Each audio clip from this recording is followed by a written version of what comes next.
Hello everyone, in front of me is Samsung Galaxy S24 and let me show you how to perform a soft reset of this device. So basically all you have to do is tap on power button along with volume down button. So just tap and hold.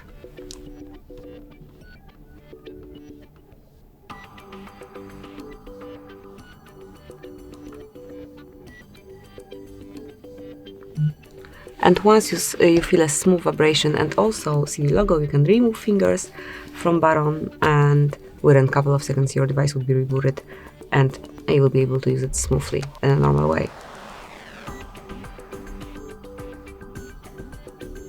And that's it. Now just unlock it and use it smoothly. Thank you for watching. Please subscribe our channel and leave the thumbs up.